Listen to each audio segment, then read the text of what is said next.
let's dive in and talk about this. So I always like to start with definitions.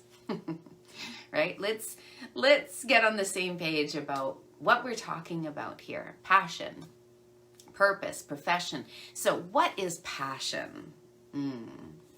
Well, the Webster Dictionary defines passion as a strong, almost uncontrollable emotion. Isn't that a great definition? I especially like the almost uncontrollable emotion. And now I consider myself a very passionate person. I have a passionate personality, and I'm also what they call like multi-passionate. And so you may also feel like you're a passionate person. Just put some hearts. Give me some hearts if you too feel like you are a passionate person. And if not, if you're watching this and you're thinking, yeah, I don't know. I don't know if I'm really a passionate person. This may be something that intrigues you a bit. Maybe you're wanting more passion in your life. Ha ha ha, yes, that Aries, fiery passion, the uncontrollable. I love that. Thank you. But really, when I think about passion, it's the things that light us up in life, right? That things that we do from that place of pure enjoyment, that we do for the love of it. And personally, felt like I'm the kind of person that has a joie de vivre, which is a French term that means the joy of being alive. Let's talk about now profession, right? This is probably the easiest one to define out of the three, but because our profession is what we do for work. It's what we do in exchange for money. It's our trade. It's perhaps something that we went to school for and chose that career, which would be great. But perhaps your profession that you're in now is something that you kind of fell into. You didn't really plan. That's okay. Maybe you love it. Maybe you don't. But that's what we do. It's our profession is what we do for that, putting the bread and butter on the table, right? And because of that, profession can often have it has that sense of responsibility, obligation. It can feel a little dry. It can feel a little heavy. It can feel a little serious, right? We're talking about profession, which is a very, very opposite energy to when we're speaking about passion, right? So they can feel very separate for a lot of people. But I think that most of us in this community, in this group, that's exactly it. It can be a sense of duty, right? Depending on what your profession is. It's like that duty that we go to work.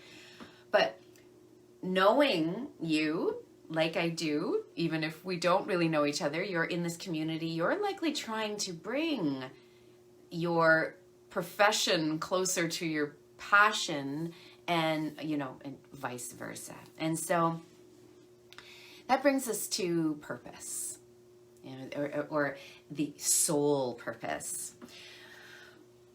What is our soul purpose? This whole idea of this concept, it can be very hard to define, and yet there's a lot of conversation in the New Age or the self-development circles about knowing your soul's purpose, and then there, just adding more stress to it, right? Right, exactly, yes. And some people, they can spend years trying to understand, hello, love, spend years trying to understand or to define what their soul purpose is. And this is what I've come to understand. Our soul purpose really is why our soul incarnated on earth at this time.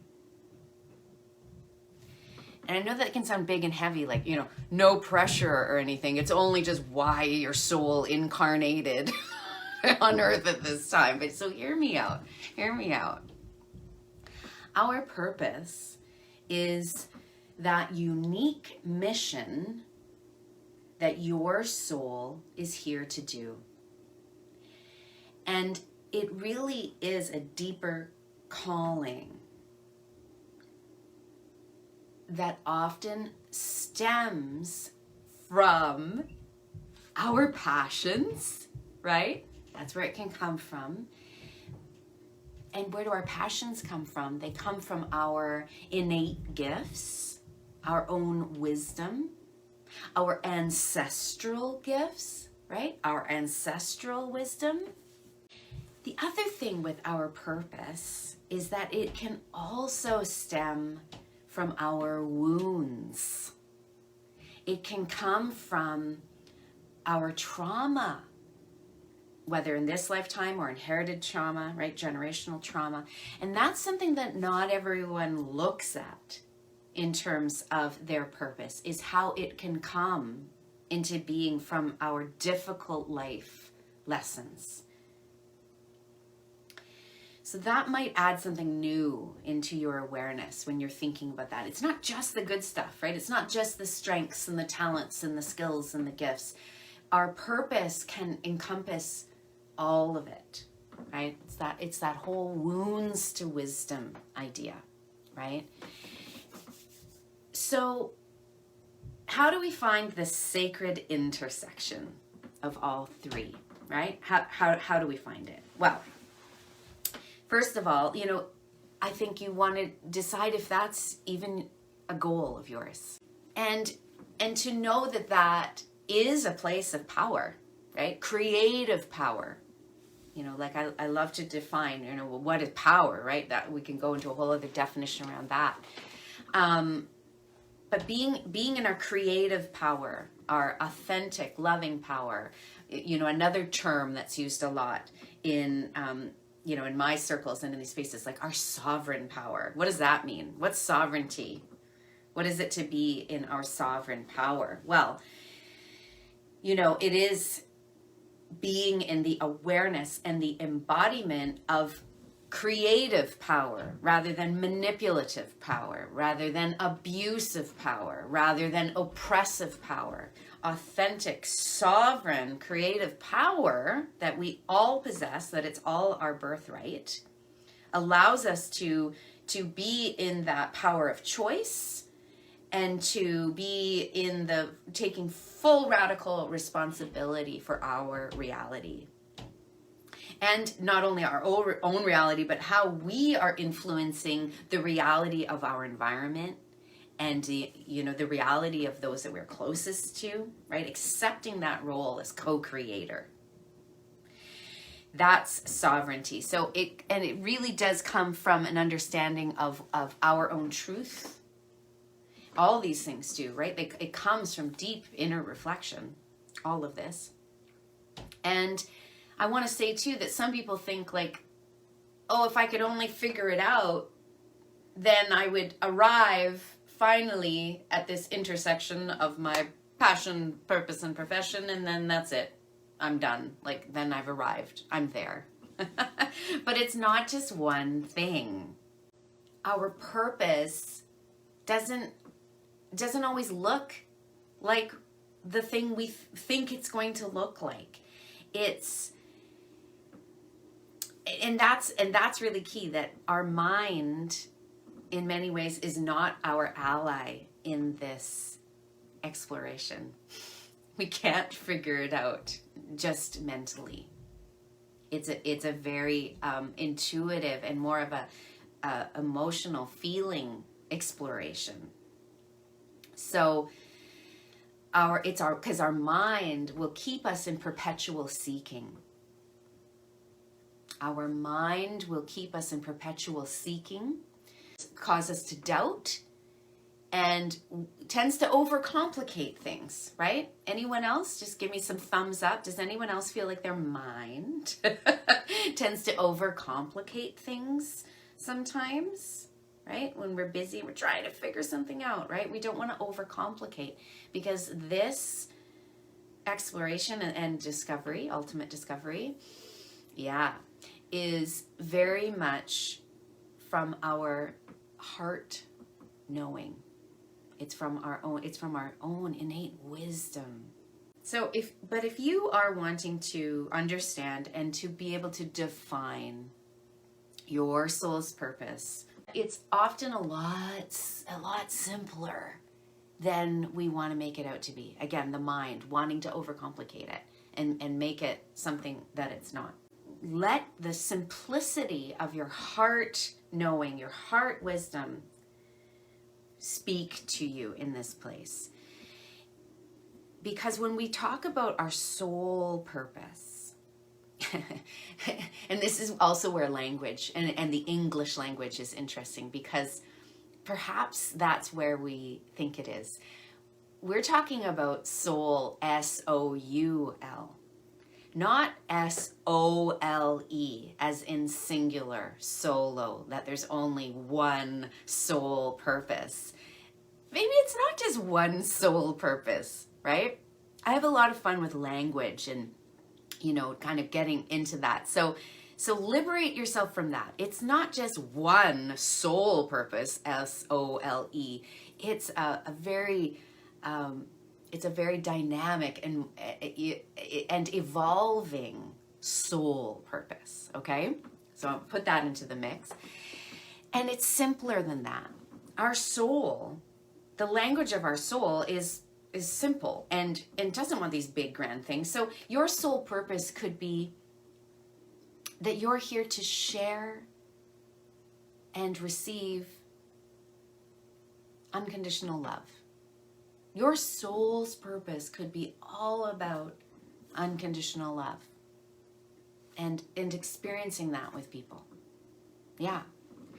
Your soul purpose could be to deeply and compassionately listen.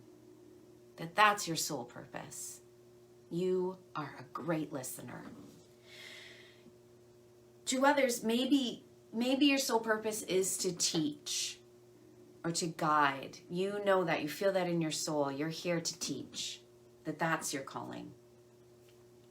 Or your soul purpose could be, like mine, to honor nature, to be an advocate for nature, and to live your life in that expression of how you are connected to nature and that you are a nature lover. That could be your soul purpose, right? Here's the other thing. Your purpose often comes from your values, the things you value in life. So come back to those simple things, right? What do you really value? Even of just the few examples that I gave. Do you value unconditional love?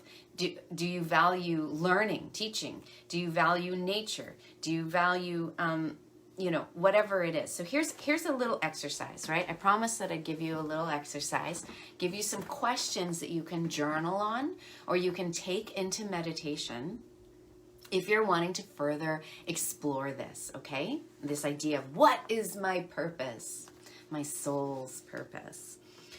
So, first of all, what are your values? That is the first question. And just a few of them. I remember doing this exercise out of one of Brené Brown's books, and she's a fabulous speaker and author. I'm sure many of you know Brené Brown. And she had this values exercise, and it was this big page, like 3 columns of lists. And she said, pick your top 10 values out of this big list. And so I went along. I'm like, okay, check, check, check. And then it said, okay, cut that in half to 5, I think it was. Oh, okay. So then I did that. Okay, doing the exercise. And then it said, okay, now what's 1?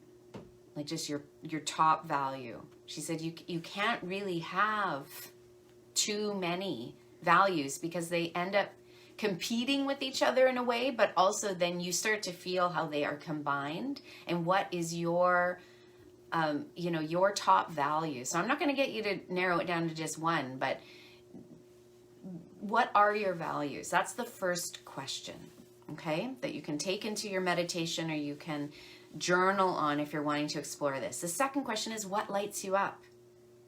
Like we were talking, I was talking about at the beginning around your passions. So what are your passions? First, what are your values? Then what are your passions? What lights you up? What gets you excited, right? What gets you that passionate feeling? Jot those down. And then also, what breaks your heart? What are you so upset about in the world? Like, what really gets you? When you look out into the world, what is that thing that makes you just so upset or angry? Like, it breaks your heart. Ask the third question. Okay. And the fifth question is, what makes you jealous of other people? This is a really good one to explore, especially if you're like, oh, I never get jealous of other. You don't want to admit, that you have some jealousy. Really look at that. Do you? Is that really true? Is there anything or anyone that you're jealous of? Because these are clues. Whenever you feel envy for someone, that's a clue telling you that you desire something that they have, or something that they are, some way that they are being. And so that's simply a clue for you. Oh, I noticed. I felt a bit of jealousy come up there. What is it exactly? So those are your questions to sit with your journal or in meditation, and to sift through all of that, and to then see the connections, right? And here's the other truth bomb that I'm going to drop on you. If you feel like, if you're one of the people that doesn't feel like you know your soul's purpose and you wish you understood it and all that, here's the other truth bomb I'm going to drop. You are likely already doing your soul's purpose in some way. I almost guarantee you that you are already expressing your purpose in some way. Because remember, our purpose is much simpler than we try to make it out to be. This is where when you start to think, well, how do I bring that into a profession? Well, because you don't need to be self-employed at all to be working working your purpose into your profession, right? Once you understand what your purpose is, you can recognize when you're in it. I remember I was with a client, again, this was a few years ago, when she had a breakthrough around her purpose. And it just all of a sudden was very clear to her, and that's why I used it as one of the examples, that her purpose was to deeply and compassionately listen. And she just suddenly was like, oh my gosh, that's my soul gift and what I love to do, and that's my purpose, is to be a compassionate listener. And as we were celebrating this breakthrough, it was like, great, yes, good. It's that simple. Then she was finally able to see and recognize when she was in her purpose within her work. And that she could then, with that information, look at how did she want to create opportunities where she could be in that, where she could deeply and compassionately listen to people, right? And there's a beautiful synergy. There's a beautiful synergy when we are in that sacred intersection. And it doesn't have to be in our own business. We don't have to be, this is the thing. I want this to feel accessible, right? Like, this isn't just for people who are really, sharing their gifts and publishing books and, speaking to audiences and leading companies and running their businesses, right? Like, this isn't just for the few. This is for everyone. Back to being in that beautiful intersection. There is a beautiful synergy there, because our work will feel less like work, right? It will feel less like duty. It will feel less like that responsibility, because even if we're working for someone else, when we can understand the parts of our job, when we are bringing our soul into our work, that's just so beautiful, right? And then we're inspired by what we do, right? We're happy to go to work, right? And that's so many people's goals these days. So if you feel like what comes to you, this is, I'm starting to wrap up today, but if you feel like you arrive or a purpose is revealed to you that feels so insignificant, right? Like the listening, and maybe for you, like, it's like, what? Listening. It's not a typically celebrated skill in our society, right? And so you may feel like, oh, my purpose all of a sudden feels so dinky. I don't know. Or like not the big, grand soul's purpose that maybe your mind was trying to make it out to be, when it really, you realize it's like, it's so much simpler than that. I encourage you to not fall into that judgment that your soul's purpose is insignificant, that it's not important, because that's not true. When you are connected to your soul, why you're here, that deeper calling, that intersection of your gifts and your talents, your skills and your wounds and all of your experience, even when it's that simple, that seemingly simple thing, like being able to really listen to someone and witness and be present with them, my God, that is a rare gift, right? So, to recap, the sacred intersection of your passion, profession, and purpose is to be true to you, right? Get real with what's your truth. Drop out of the mind. The mind isn't going to help you figure this out. The mind's going to keep you in perpetual seeking, right? This is coming from the soul, so letting it come from your heart's wisdom. And that it's often so much more simple than we often make it out to be. And then I shared the questions, the exercise to explore. Maybe I'll just quickly recap those. First of all, because if you are trying to explore and be able to understand your soul's purpose, one, what are your values? And just a few of them. Really try to refine those values. Two, what are you passionate about? Right? What are your passions? What lights you up? What breaks your heart? What gets you really upset, really angry, really like fires you up? That's another question. And what makes you jealous of other people? And how do you see that as clues for something that you want to do, something that you want to have, some way that you want to be? Yeah. Thanks again for being here. Yes, please, if you are interested in going deeper into sacred leadership, however you want to express that into the world, I encourage you to register for my upcoming free training, which is When Women Lead. When Women Lead is a sacred skills training and ritual activation. So there's 2 ceremonies on the full moon, Monday, April 26th, and then on Beltane, Friday, April 30th. So our opening and our closing, and a lot of what I'm talking about is understanding and integrating our lunar solar leadership, having that together. So I'm just so excited to dive into this Beltane portal with you consciously and intentionally for this.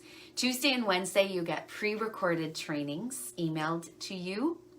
There's going to be meditations, there's going to be lessons. I'm going to be talking about energy magic. I'm going to be talking about leadership archetypes. You get to discover if you are a Queen of Wands, a Queen of Swords, a Queen of Cups, or a Queen of Pentacles.